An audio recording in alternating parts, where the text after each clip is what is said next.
दोस्तों, आपको गोपालाजी का नमन। आरती विषय के बारे में बताऊं आपको। सब देखिए आरती लेते हैं, आरती देखते हैं। कोई भी पूजा पाठ अनुष्ठान आरती के बिना संपन्न नहीं होता। इसमें अगर देखिए देखा जाए तो तीनों चीजें होती हैं। तार्किक भी है, ये प्रयोगातीत भी है और विज्ञान परक है।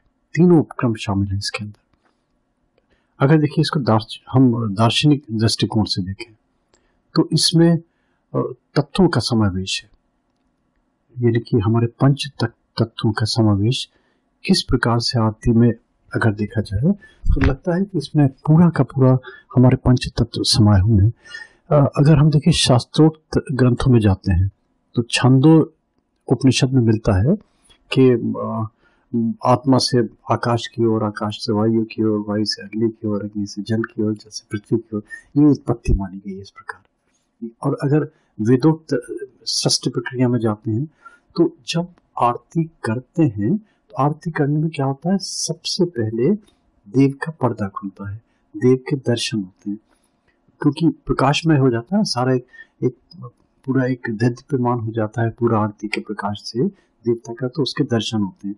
उस दर्शन से जो आत्म सुख की जो अनुभूति होती है वो विलक्षण है, प्रोवाइडेड उसमें रम जाए आदमी। तो ये सबसे पहले, क्योंकि देखिए जो इसके तत्वों का, जो पांच तत्वों का जो समावेश किया गया है इतनी अच्छी तरीके से। जो पहला तत्व है शब्द गुणक है, उसमें क्या होता है कि शंख बजता है, घंटनाद होता है। एक पहला तत्व हुआ। आकाश तत्व का कारक है सारा ये। दूसरा जो वायु तत्व का कारक है वो हम फिर चमड़ उड़ाते हैं, उसको सहराते हैं। ये दूसरा हमारा वायु तत्व का प्रतीक हुआ। फिर ये वस्त्रों को भी हम अर्पित करते हैं, होता ना, वस्त्र धूप दीप सारे जो अर्पित करते हैं। तो जो वस्त्र हम अर्पित करते हैं तो ये क्रिया प्रदर्शित करती है वायु तत्व का। तीसरे तत्व में फिर अगले तत्व आता है। धूप से हम आरती लेते हैं, दीप से आरती लेते हैं, कपूर से आरती लेते हैं, विभिन्न दीपक बनाते हैं, तेल के दीपक बनाते हैं, घी के दीपक बनाते हैं। उनमें अलग अलग बत्तियों का प्रावधान है, अलग अलग बत्तियां उसमें लगाते हैं। फिर जो चौथा जल तत्व का जो प्रतीक है वो कुंभारती जो हम स्वरूप है, और जो अंतिम हमारा पृथ्वी स्वरूप है उसमें हम क्या करते हैं, उंगली से, अंगूठों से, हाथों से मुद्राएं बनाते हैं। कभी कभी आप देखते होंगे जैसे जो इन सब चीजों से, इन खटरागों से जो बच जाते हैं, सब हट जाते हैं, फिर वो जैसे हम दुआ करते हैं दोनों हाथ जोड़ के, फिर दोनों हाथ जोड़ के भगवान के सामने बस साक्षात भगवान का रूप देखते हुए, कोई प्रतिमा नहीं है सामने, कोई हमारे धूप दीप आरती, कोई हमारे पंच तत्व की कोई भावना नहीं है। बस एक ही भावना है कि हमारे हाथ जुड़े हुए हैं और हम बस जैसे दुआ मांगते हैं ना, तो आरती स्वरूप बजाय हाथ करने के हाथ को ओम की आकृति में घुमा दें तो सारी की सारी चीजें इसमें पूरी हो जाती हैं। मगर इसके लिए जरूरत है अभ्यास की। जब तक अभ्यास नहीं आएगा तब तक भाव उत्पन्न नहीं होंगे, और जब तक भाव उत्पन्न नहीं होंगे तब तक फिर जो तीनों हमारी प्रक्रियाएं हैं, चाहे हमारी तीनों प्रक्रियाएं जो हमने बताई आपको, कि वो चाहे तार्किक हो, चाहे प्रयोगातीत हो, चाहे विज्ञान परक हो, उसका लाभ नहीं मिलेगा। तो ये चीज सबसे इम्पोर्टेंट इसकी। और वैसे जो हमारे हिंदू वंग में हमारा सनातन धर्म, जो हमारी पूजा पाठ, इसके पीछे हमारी क्या भावना होती है कि जो भी पूजा पाठ हमने किए, जो भी हमने अनुष्ठान किया, हमने यज्ञ किया, तो उसमें निश्चित है हम, होता ना कि आदमी से गलती तो संभावित है, हमेशा गलती संभावित है, एरर तो कभी भी किसी भी स्थिति में हो जाती है। तो उसके लिए जो हमारा स्कंद पुराण में जो लिखा हुआ है, मंत्रहीनम क्रियाहीनम कृतम पूजम हरे सर्व संपूर्णतामेति कृते निरंजने शिवे। इसका मतलब यही होता है कि हम मंत्रहीन हैं, क्रियाहीन हैं, हमें पूजन आरती कुछ नहीं आता। तो जो भी उससे जो हम आरती कर लेने से हमें इसमें सारी पूर्णता आ जाती है। जितने हमारी गलतियां हैं, जितनी हमारी त्रुटियां हैं, वो सारी चीजें समाप्त होने लगती हैं। तो यही इसका मंत्रहीनम क्रियाहीनम, इसका अर्थ ही यही है, शुरुआती यहीं से होती है। हरिभक्त विलास में अगर देखते हैं तो हरिभक्त विलास में मिलता है कि आरती को करने से नहीं, आरती को देखने मात्र से ही सारे कष्टों का निवारण होने लगता है। जो देवादिदेव चक्रधारी हमारे विष्णु भगवान हैं जी, उनकी जो आरती करते हुए देखता है तो हरिभक्त विलास में लिखा है कि 7 जन्मों तक के जो उसके दुष्पाप हैं, दुष्कर्म हैं, वो उसके समाप्त होने लगते हैं। विष्णु धर्मोत्तर में अगर देखें तो उसमें लिखा हुआ है जो धूप से दीप से होती हुई आरती को देखता है किसी पूजा किसी पाठ में, और उस आरती को दोनों हाथों से ग्रहण करता है। देखते हैं ना, कभी आप पूजा पाठ होती है तो जनरली थाली पूजा की आती है, सबके सामने उसमें पैसे डालते हैं, तो उसमें डाल के पैसे डाल के आरती लेते हैं दोनों हाथों से, फिर अपने चेहरे पे फिराते हैं, शरीर पे फिराते हैं। तो ये विष्णु धर्मोत्तर में लिखा हुआ है कि इससे करोड़ों पीढ़ियों का उद्धार होता है, हो जाता है। इससे हमारे एक नहीं करोड़ों, हमारे जन्म जन्मांतर के जो हमारे संस्कार हैं, दुष्संस्कार हैं, वो खत्म होते हैं, और जो हमारी पीढ़ियों का उनका भी उद्धार होता है, और परम पद की प्राप्ति होती है ऐसे व्यक्ति को जो अगर श्रद्धा से आरती लेता है। और वैसे तो देखिए आरती का अगर देखा जाए तो बहुत लंबा चौड़ा विधान है, ये इसके मूल मंत्र हैं, इसमें प्रयुक्त सामग्री है, इसमें आरती उतारने का विधान है, उसमें जाना तो देखिए आम आदमी के लिए बहुत कठिन है। ये तो जो नियमित रूप से पूजा पाठ करते हैं, जो यज्ञ करते हैं, हवन करते हैं, उसके बाद में आरती करते हैं, मगर अगर इसका श्रद्धा से पालन ही कर लिया जाए, है ना, उतना ही सफिशिएंट है। बस इतना मात्र कि जिस देवी देवता की आप पूजा कर रहे हैं तो उसको, जो भी देवी देवता है, उसके मंत्र को 3 बार पुष्पांजलि दें उस मंत्र से उसकी, और शंख से, घंटा से, घड़ियाल से, जो भी आपका हो सकता है उस जयकार करें उसका। और फिर उसमें जो भी अपना, अब आरती के भी पात्र भी अलग अलग हैं, इसमें सोने के पात्र हैं, इसमें चांदी के पात्र हैं, इसमें अष्ट धातु के पात्र हैं, इसमें पीतल के पात्र हैं, मिट्टी का दिया है, कुछ नहीं मिलता किसी को। और इसमें बत्तियां लगा के, बत्तियां जो लगती हैं विषम संख्या में लगाई जाती हैं हमेशा, चाहे वो 1 लगाई जाए, 5 लगाई जाए, 7 लगाई जाए, विषम संख्या में होती हैं। साधारणतः जो हम अपने पूजा पाठ में जो हमारे प्रयुक्त होती हैं बत्तियां, 5 बत्तियां लगाने का चलन है। और इसके अलावा फिर वही 1 बत्ती लगाए, 7 बत्ती लगाए, जितनी भी आपकी आस्था है, जितनी भी आपकी सामर्थ्य है, जितना भी आपका समय है, जितना भी आपका संयम है। और जो इसमें बत्ती लगती है, कच्चे सूत की बत्ती लगती है, रुई को बट के उसकी बत्ती बनाई जाती है। और फिर तंत्रोक्त उसमें जाते हैं तो अलग अलग उसके विधान है।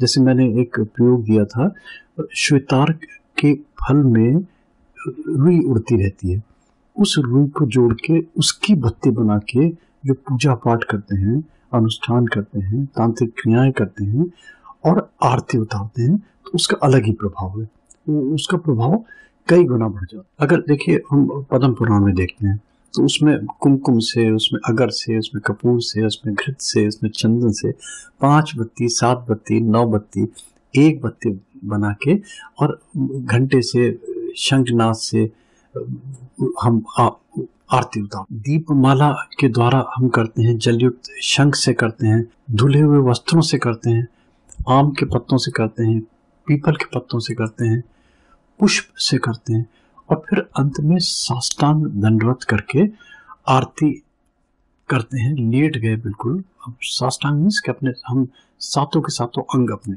भगवान को समर्पित करके उसकी आरती करते हैं। देखिए आरती उतारने का एक क्रम है। जनरली हम लोग देखते तो हैं, समझते तो हैं, मगर उसको करने का कोई प्रयास नहीं करता। सबसे अच्छा देखिए आरती उतारने का है कि सबसे पहले जो भी देवी देवता है उसके चरणों में आरती उतारिए 7 बार।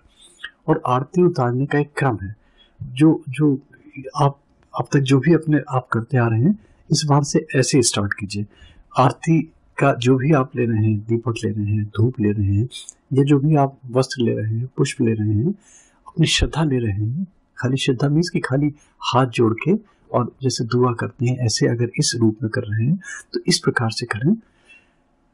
जो भी आपका इष्ट है, जो भी आपके मन में देवी देवता की कल्पना है, वो अपने मूर्ति सामने अगर है आपके तो उसकी वो आपकी अपने भाव पैदा हो रहे हैं। और अगर मूर्ति सामने नहीं है तो आरती को हाथ में पकड़ लीजिए, और नहीं है तो वैसे ही हाथ, खाली हाथ ओम की आकृति में घुमाइए। और ओम की आकृति में ऐसे घुमाना है कि जो ओम का पहला टर्न है, यानी कि पहला टर्न लेफ्ट टू राइट आता है, फिर दूसरा टर्न राइट टू लेफ्ट जाता है, तो ये फिर ओम बन जाता है। इस प्रकार ऊपर उसकी हम बिंदी लगा देते हैं, चंद बिंदी, तो ओम की आकृति बन गई।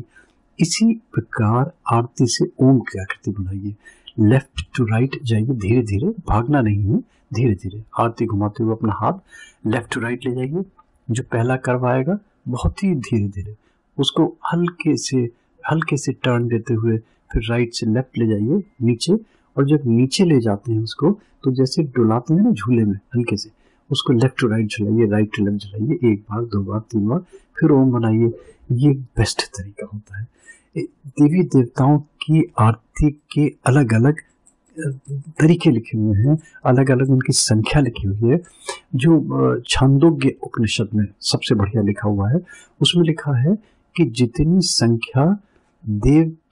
जितनी देव की संख्या है उतनी संख्या में आरती उतारनी चाहिए। यानी कि जितने जप कर रहे हैं, जितने मंत्र में अक्षर हैं, जितने शब्द हैं उसमें, उसके अकॉर्डिंगली मैंने बताया ना, बहुत लिस्ट बहुत लंबा विषय। जैसे फॉर एग्जांपल जैसे विष्णु भगवान है, आदित्यों में परिणित होने के कारण ये द्वादशात्मा माने गए हैं, इसलिए उनकी तिथि भी द्वादश है। सब जानते हैं ना इस चीज को। और महामंत्र द्वादशाक्षर मंत्र है इनका। तो विष्णु जी की जो आरती उतारते हैं तो 12 बार उनकी आरती उतारिए। सूर्य को सप्त ऋषियों से तुलना की गई है, सप्त ऋषियां इनकी मानी गई हैं।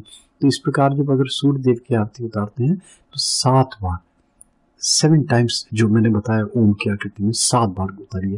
जैसे दुर्गा जी का है तो दुर्गा जी का इनकी नव संध्या प्रसिद्ध है, नवमी तिथि है, इनके नवाक्षर हैं, इसके अंदर नवान मंत्र में भी हमारे आते हैं, नव का नाम आता है। तो अगर आप देवी के संबंधित आप आरती उतार रहे हैं तो 9 बार उतारिए, इनकी आरती उतारिए।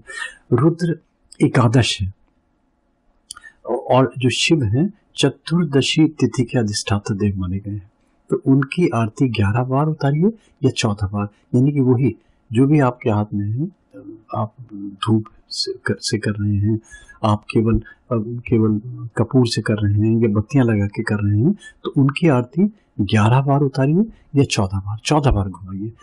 गणेश जी को चतुर्थ तिथि का अधिष्ठाता देव माना गया है।